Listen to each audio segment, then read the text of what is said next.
ప్రజలు క్షమించలేనటువంటి పరిస్థితికి వచ్చారు. వాస్తవానికి ఆ రోజే శిశుపాలుడి శిరచ్ఛేదనం జరిగినట్టుగా జగన్మోహన్ రెడ్డి యొక్క అధికారానికి ప్రజలు శిరచ్ఛేదనం చేశారు. కాకపోతే టెక్నికల్ గా ఎలక్షన్లు రావాలి కాబట్టి ఎలక్షన్లు వచ్చే వరకు కూడా వెయిట్ చేసినటువంటి పరిస్థితి ఉంది.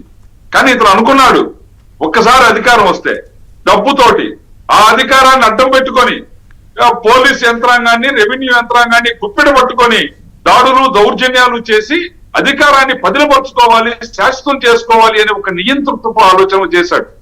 అందుకనే మధ్యలో వచ్చినటువంటి స్థానిక సంస్థల ఎన్నికలు ఎక్కడా కూడా వైసీపీకి తెలుగుదేశానికి ఎలక్షన్ జరగలేదండి. మొత్తం ప్రజానీకానికి వ్యతిరేకంగా జగన్మోహన్ రెడ్డి సైన్యం లాగా, జగన్మోహన్ రెడ్డి యొక్క ముఠాలాగా పోలీస్ అధికారులు, రెవెన్యూ యంత్రాంగం పనిచేయటం వల్ల ఏకపక్షంగా ఎన్నికలు చేసుకున్నామని చెప్పి ఆ రోజుకి సంతృప్తి పడ్డాడు. ఆ ఎన్నికల్లో కూడా వైఎస్ఆర్ సిపిలో ఎవరికైనా ఆసక్తి ఉండి పోటీ చేయాలనుకుంటే వాళ్ళకు కూడా ఛాన్స్ లేదు. ఆ రోజే సగం అభిప్రాయానికి వచ్చారు ప్రజానీకం.